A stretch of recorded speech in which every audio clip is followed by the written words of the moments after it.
E agora, sejam bem-vindos ao bloco literário do canal do Monitor. Fala galerinha linda e maravilhosa do canal do Monitor, tudo em ordem, beleza, tranquilo e suave? Na tela de hoje nós iremos falar sobre diversos conceitos e ferramentas para você aplicar no seu dia a dia, na sua prova, no seu vestibular e assim destravar a língua portuguesa de uma vez por todas na sua vida. Então, bora surfar essa onda?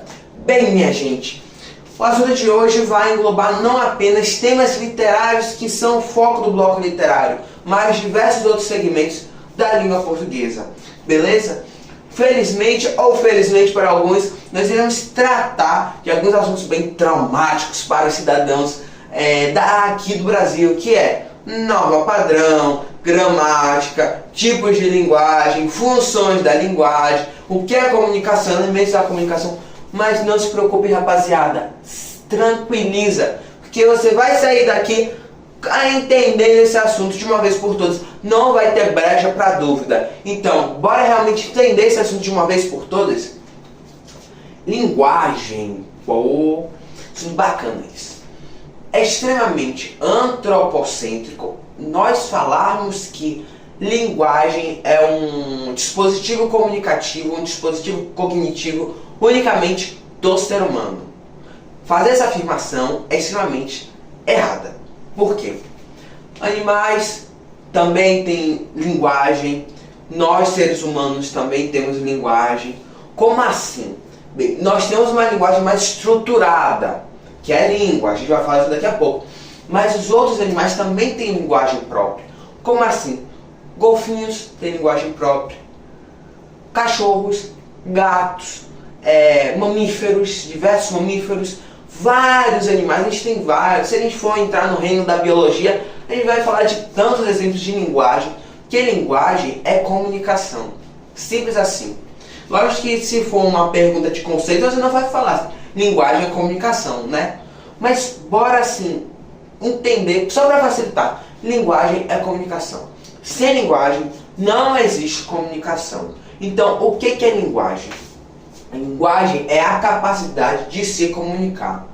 Ele é acima de tudo um dispositivo cognitivo, porque a linguagem ela é uma capacidade que nós seres humanos, nós possuímos, ok? Então a linguagem é extremamente vinculada a uma gama que viabilizada pelos signos.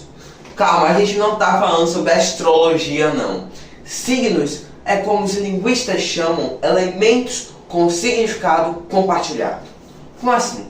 Se aparecer aqui do meu lado uma foto de uma árvore, bem, se aparecer para um brasileiro, ele vai falar que é árvore.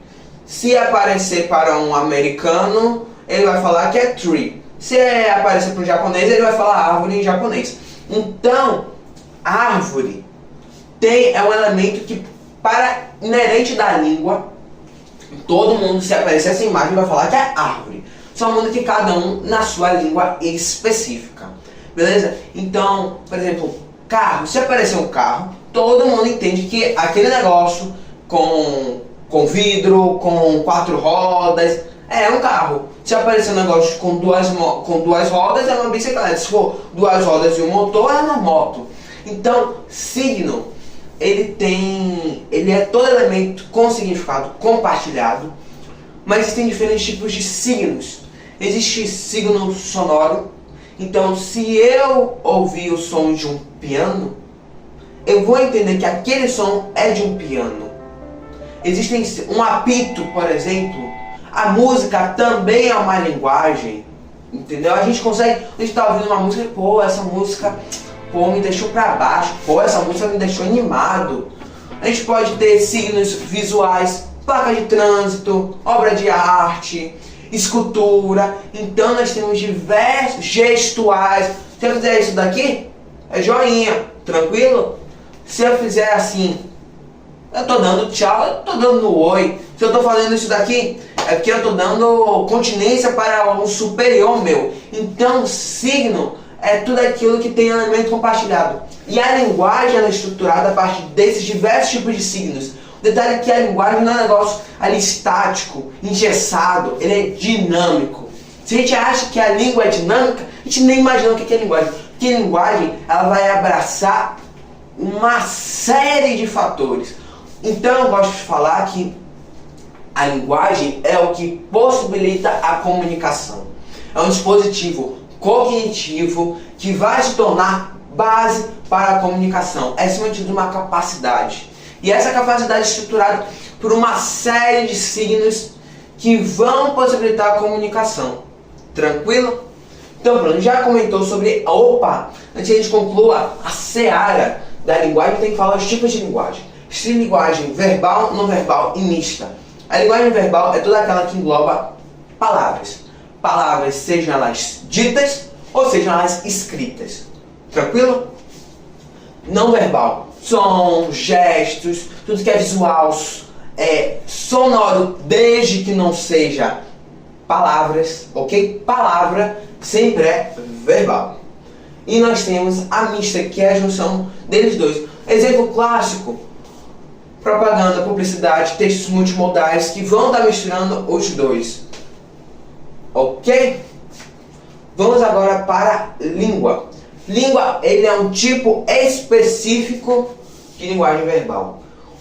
A língua, ele é um tipo específico e sistematizado da linguagem verbal.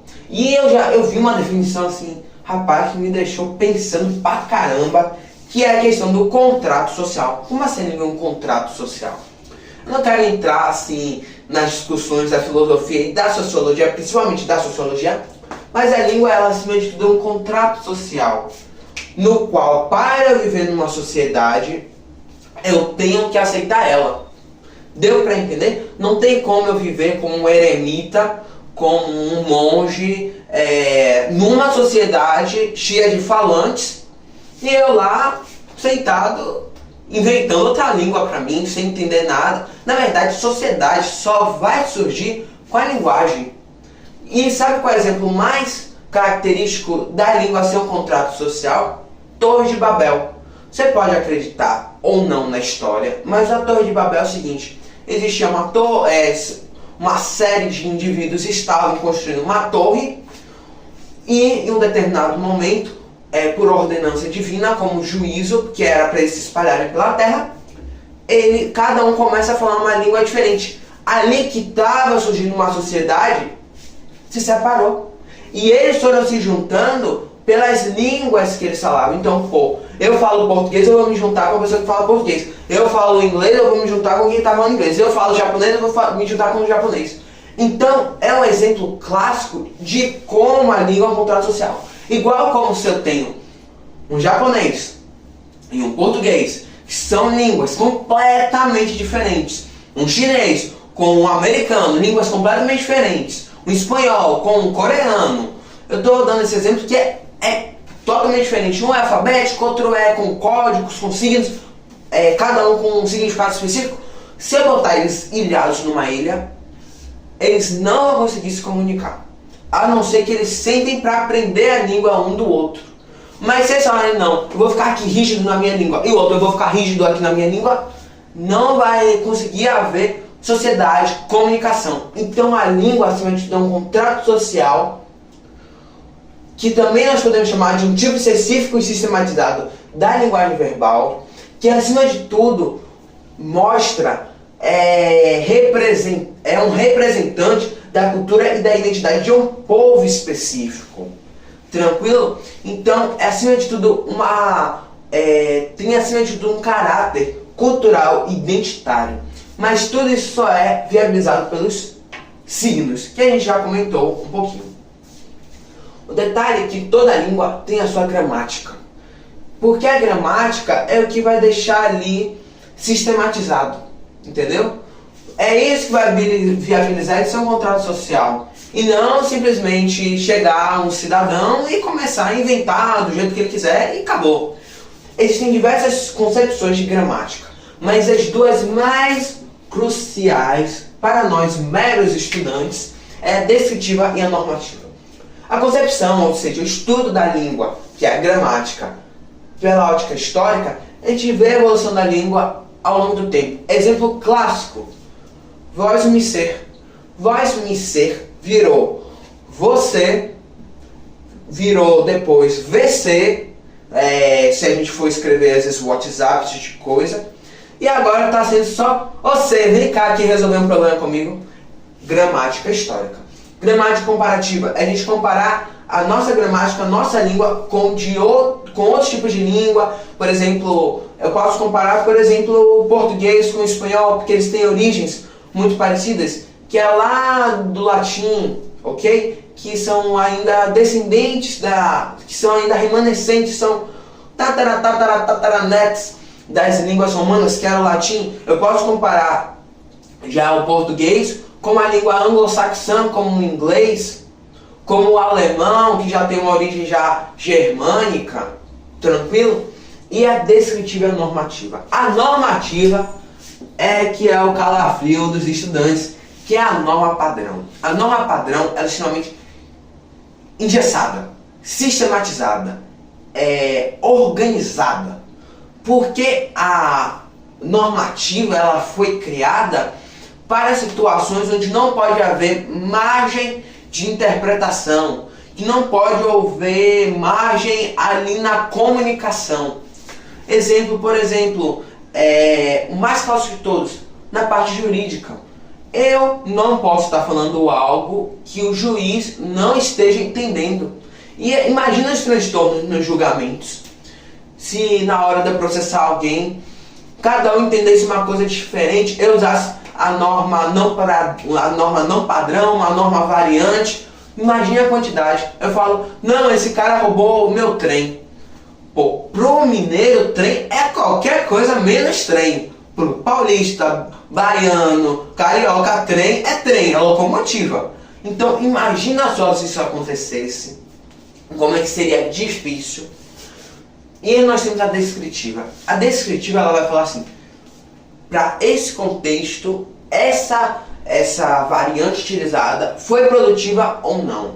Então, por exemplo, dentro de um contexto, é interessante até problematizar isso. Tem tirinha já falando disso, é bem interessante. Que, por exemplo, eu posso utilizar uma linguagem formal em uma situação informal. Se a gente for à risca, o formal ela é produtiva nesse contexto se a comunicação consegue ser estabelecida. Agora, se eu utilizar na minha fala uma estruturação extremamente assim, elaborada, utilizando todas as regras gramaticais certinhas, usando um vocabulário extremamente específico, possa ser que não haja ali uma comunicação bacana. É igual eu querer dar aula de biologia para um primo meu de 5, 4, 3 anos com palavras específicas que ele não vai compreender. Por exemplo, se eu utilizar hemorragia conversando com uma pessoa de 2, 5, 6 anos, pode ser que ele não entenda. Agora se eu falar, pô, essa pessoa está tendo um sangramento e não para, a gente não consegue parar esse sangramento, ele vai entender. Então a questão da descritiva é se esse tipo de variante, esse tipo de linguagem, ela foi produtiva ou ela foi improdutiva naquele contexto. Igual, por exemplo, utilizar uma linguagem informal em um contexto, em um cenário extremamente formal, por exemplo, numa consulta médica, eu sendo médico, num caso judiciário, eu sendo advogado, não vai dar certo. Agora eu estou entre amigos, eu estou no meu surf, eu estou jogando meu futebol, não tem necessidade de eu utilizar a norma padrão. E nós temos a norma padrão, nós temos a norma culta e nós temos a norma não, e nós temos a variante, que ela é realmente um problema. Como assim é um problema? Porque muitas vezes esse tipo de variante, que é a não padrão, ela é improdutiva para vários contextos. Se eu falar assim, os meninos, bem, a gente consegue entender que está tendo um problema drástico de conjugação. Mas a pessoa que está ouvindo consegue entender, de certa forma. Agora, se eu digo, o menina foram, é impossível eu tentar entender o que está acontecendo naquele contexto. Eu não sei se é menina, eu não sei se é menino, eu não sei se é meninos, eu não sei se é meninas. Que está cada coisa conjugado de uma forma diferente. Então, nesse caso, a não variante, mesmo em contexto informal, ela é improdutiva para esse contexto. Beleza? Tranquilo? Em outro momento nós iremos falar, com certeza, aqui no bloco literário, sobre a questão das variantes com a regionalidade, com expressões típicas, ok? Mas aí é para um outro momento. Então pronto, já falou sobre língua, linguagem, gramática, mas agora bora falar de texto. Bora falar sobre texto. Texto é tudo aquilo que possui uma sequência lógica e organizada, que possui sentido completo e propósito ou capacidade comunicativa. Como assim propósito ou capacidade comunicativa? Que ele tem como objetivo comunicar alguma coisa a alguém e ele consegue fazer isso. Ele tem essa capacidade. Texto pode ser em linguagem verbal, não verbal ou mista. Então, uma imagem, uma palavra. Então, por exemplo, pare, por texto, sentido completo. Se alguém está assim, pare, vou ficar aqui parado, estático na mesma hora, entendeu? Agora, nem tudo é texto. Texto tem que ser obrigatoriamente sentido completo e ter essa capacidade comunicativa. Tranquilo? Eu gostaria de abrir aqui um parêntese rapidinho, falando da questão do letramento. Nós somos alfabetizados na escola, ok? Todos nós sabemos ler. Todos nós que fizemos o ensino básico, o ensino fundamental, o ensino médio, tranquilo? Mas muitos de nós saímos da escola, saímos da faculdade, vamos para o mercado de trabalho e nós somos analfabetos funcionais. Como assim analfabetos funcionais? Nós conseguimos ler a palavra, nós conseguimos juntar as sílabas, entender o significado da palavra, mas nós não conseguimos entender o sentido completo daquela situação. Porque nós não conseguimos acionar nosso conhecimento alfabético, da nossa alfabetização com o nosso repertório sociocultural. Então, por exemplo, às vezes a gente trava na hora de interpretar um poema, que a gente consegue entender o que está ali escrito explicitamente, mas a gente não consegue entender o implícito, o que está nas entrelinhas, porque nós precisamos ter uma competência a ser treinada. Igual como nós somos treinados a ler, nós somos treinados, nós somos alfabetizados, nós precisamos treinar a questão da alfabetização funcional, que é conseguir colocar em prática. Isso é uma escadinha, a gente vai aprendendo aos poucos. Então a gente não pega um livro de literário, a gente não vai começar lendo Machado de Assis, Carlos Drummond de Andrade. A gente vai começar com, bora entender, bora ler primeiro Chapeuzinho Vermelho. O que está querendo dizer? Por que a história acaba assim? Qual é a moral da história? Pronto, bora agora ler uma crônica argumentativa. Bora agora ler um livro um pouquinho mais denso, entender o que está acontecendo, o que o autor quis dizer. Então nós precisamos, acima de tudo, para a comunicação, acionar nossos conhecimentos de mundo, o contexto no qual a obra foi escrita e o contexto que nós estamos vivendo hoje, e a nossa capacidade já linguística de ler e entender que casa é casa, que água é água, que teto é teto. Tranquilo? Então, a gente já falou sobre texto, bora falar sobre textualidade. A textualidade vem muito daquilo que eu falei com vocês. São os pré-requisitos para a comunicação. Então, coerência, coesão. Tanto existem esses pré-requisitos da pessoa que escreve o texto, de escrever um texto coeso, com verossimilhança, com coerência. Também para o nosso lado de leitor, de receptor, para nós compreendermos, acionar nossos conhecimentos de mundo, entendermos o contexto e assim conseguir realmente ter uma comunicação bacana. Tranquilo? Bora agora falar sobre texto literário, porque a gente está no bloco literário, né, galerinha? Texto literário, ele tem um caráter extremamente artístico. Como assim? Eu já vi, tal como eu gostei do conceito de contrato social, vários autores eles falam que os seus textos literários, que a literatura não possuem um valor utilitarista. Como assim? Não é querendo menosprezar que seja Machado de Assis, Camões, tantos outros autores, Clarice Lispector. Se o mundo não tivesse as obras literárias, o mundo seria extremamente triste, mas ele iria continuar seu barco. Por quê? Porque eles não têm um caráter utilitário como um manual. Pô, aprendi como fazer, como montar uma cadeira, como uma receita pronta, aprendi a fazer um bolo, como uma pesquisa, pô, agora eu já sei, pô, isso daqui faz mal pra mim, não, esse alimento pra mim é bacana. Mas não tem como a vida não ter arte. E aí dizia Ferreira Goulart, a arte foi criada porque a vida não é o suficiente. Então, gente, a gente tem que entender extremamente o caráter artístico. Ele não tem um caráter utilitário, mas literatura é extremamente importante. Se não existisse literatura no mundo, além do mundo ser extremamente menos colorido, nós não teríamos o exercício, muitas vezes, da alfabetização funcional. Nós não teríamos, muitas vezes, um aumento do nosso repertório cultural. Nós não entenderíamos o outro. Nós não iríamos conseguir escrever extremamente. Por exemplo, você sentir a dor que você, nas suas vivências, você não sentiu. E o ler, você também sente essa dor que o escritor teve ao escrever seu texto. Entendeu? Então é se colocar no lugar do outro, entender a subjetividade, compreender o outro, entender assim, a beleza da vida no simples. Então, gente, literatura é extremamente importante. Então você que é de exatas é importante demais, tem seu valor utilitário, mas a arte também tem seu valor. É que no canal do Monitor a gente valoriza tudo, a gente valoriza humanas, exatas, linguagens. Então bora continuar debatendo um pouquinho mais. No texto literário existe extremamente assim, um foco na parte estética.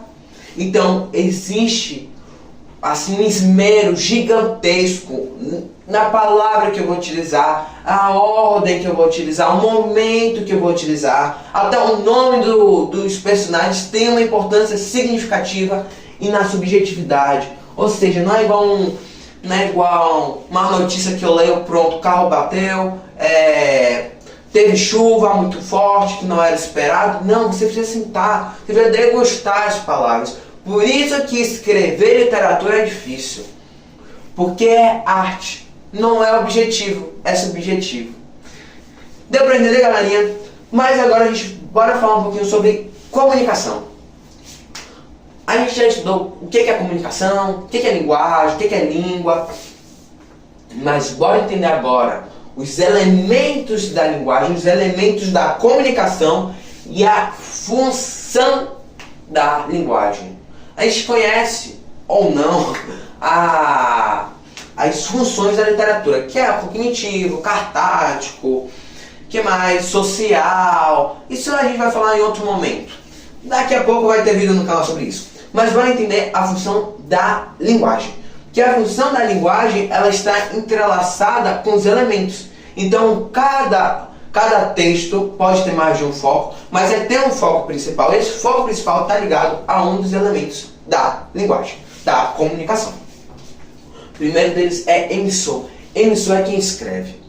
Agora, eu posso chamar emissor de diferentes formas, dependendo do texto que eu estou falando.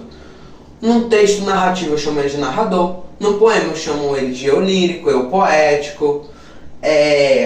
Por exemplo, pode ser um locutor, pode ser um autor, ok? Pode ser o artista, pode ser o músico. Então nós temos emissor, com aquele que vai escrever, que vai criar, que vai estruturar um texto, ok? Uma mensagem, ele que está fazendo esse texto.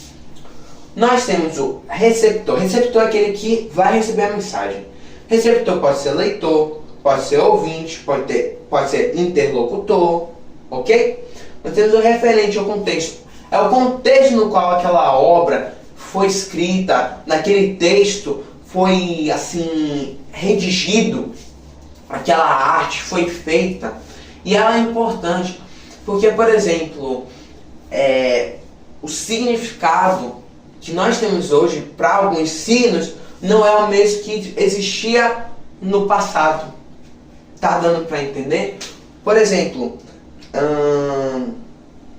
um X no mapa. Hoje nós temos a conotação de ser um tesouro.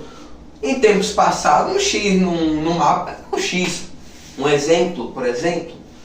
Então, por exemplo, a figura de um celular. Para a gente aqui é comunicação, para os mais novos é joguinho. Agora, há 200 anos atrás, celular nem existia. Então nós precisamos entender o contexto que nós estamos inseridos. Tranquilo? Texto ou mensagem é o texto em si, a mensagem. O que está ali o emissor está querendo dizer? Nós temos a questão do canal e do suporte. Então, o que é que vai viabilizar isso? Ok? E por último é o código. Que um código que a gente já viu é a língua, é o código verbal. Tranquilo? Então bora ver a função da linguagem que dá foco a cada um deles. O que dá foco no emissor é a função emotiva. Como que a gente pode saber que um texto ele tem essa função emotiva? Quando o foco está no eu. Quando tem várias marcas de primeira pessoa e de subjetividade. Diários, muitas vezes tem caráter emotivo, tem função emotiva. Que mais a gente pode falar? Cartas, muitas vezes tem essa questão emotiva. Tranquilo? Receptor. No caso, a função relacionada ao receptor é apelativa. Propaganda, publicidade, no qual o leitor nós entendendo que existem diversos tipos de leitores, no qual o leitor é o foco. Ou seja, eu quero tentar convencer ele, quero tentar influenciar ele.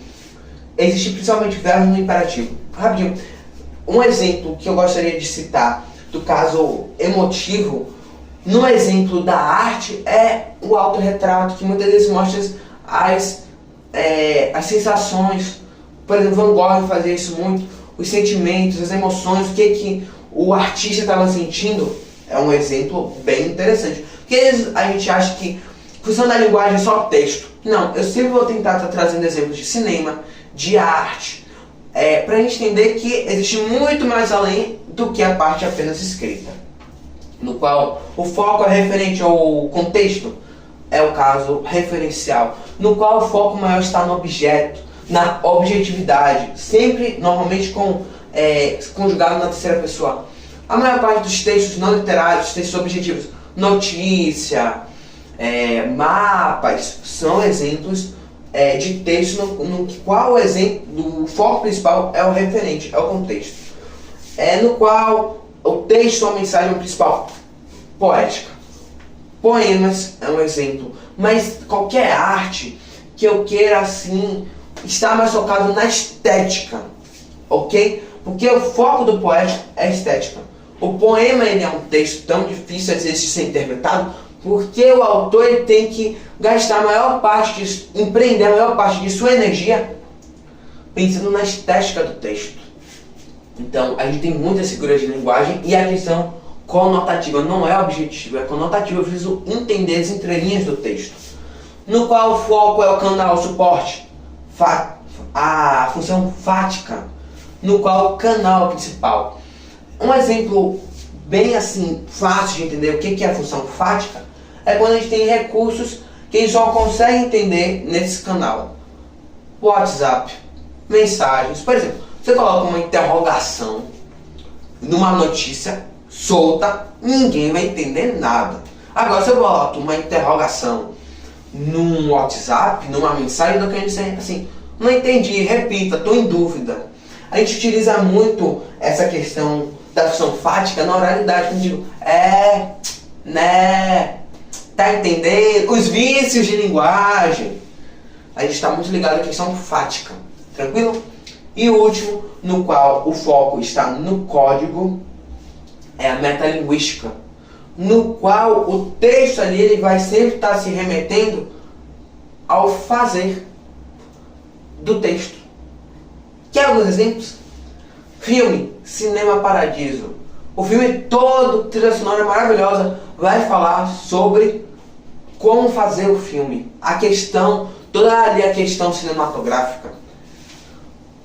Função metalinguística da linguagem. a obras meninas, no qual o artista está pintando as meninas, no qual ele foi contratado, mas também ele pintando, função metalinguística. Vários poemas no qual há a discussão do fazer linguístico. Manuel de Barros faz isso com maestria, função metalinguística. Deu pra entender, galerinha? Então, gente, se vocês gostaram da teleaula de hoje e estão gostando aqui do projeto do canal do Monitor, deixa um like, se inscreva no canal, aperte no sininho e compartilhe para que cada vez mais nossa sala de aula cresça. Então, galerinha, até a próxima teleaula.